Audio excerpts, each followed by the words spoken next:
This is all part of your 5 S's, That's right. which is so incredible to watch on the DVD because you see that calming reflex click into their eyes. You can see the recognition, and it's a neurological thing, it looks like. Right, it is. It is a fascinating. neurological reflex. And you feel so powerful as a parent.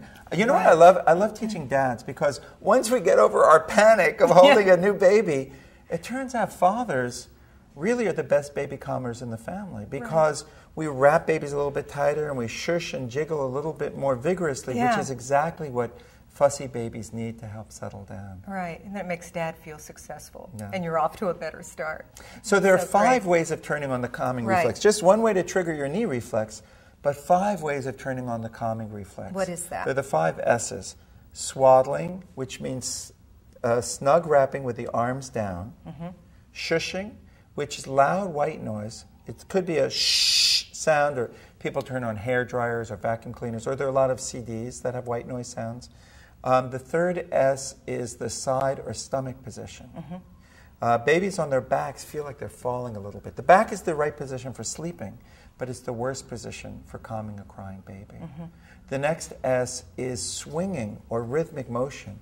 But the more a baby is fussy, the tinier and faster they are. And as the baby calms down, then you slow it back That's down. why cars have worked. That's the exactly one right. S of a car moving back. Cars, or rocking in the little strollers, or going for walks outside. All of that works by that rhythmic motion. And the last S is sucking, which is the icing on the cake. Putting the baby to the breast is, of course, one of the oldest methods for calming a fussy baby down. Right, and don't you advise parents don't get too frustrated in the beginning. It takes a little bit of practice and combination of what 5 things do you need. Maybe they only need 3 of the S's. That's right.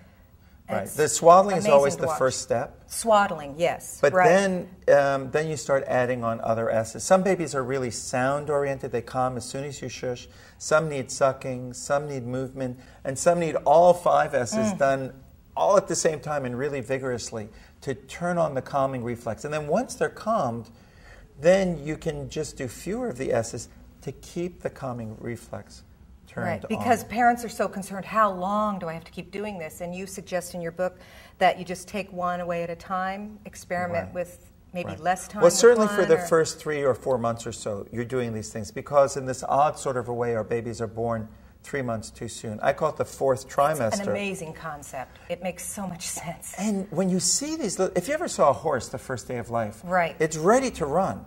It's ready to be in the world. Our babies are very immature. Why aren't we ready to run? We're not ready to run because we have such big brains. Right. Horses survive because they can run. We survive because we're so intelligent. And the brain is as big as it can be and still fit out. So you couldn't allow the baby to stay in 3 more months. She would never get out of the uterus. So we have to deliver them early. But the way I look at it, we made a deal with our babies. 1 million years ago, we made a deal.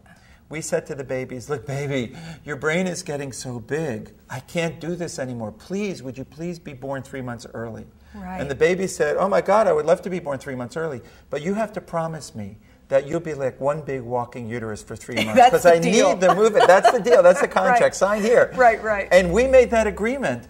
And now babies are born, they expect that, and we're trying to sneak out of our end of the deal. Exactly. We're trying to make them sleep 8 hours at night, or to do it without the wrapping or without the movement, just to put them in a quiet room.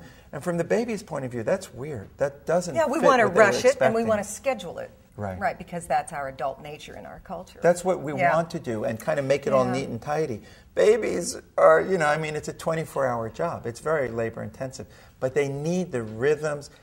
Inside, you're holding your baby 24 hours a day. So even if you hold your baby 12 hours a day, which seems like a lot from your point of view, from the baby's point of view, it's a ripoff. Right. It's like you used to do it 24 hours a day. Yeah. So parents have to understand that, sure, gradually they'll do less and less of it. But for the first 3 or 4 months, babies need this a lot.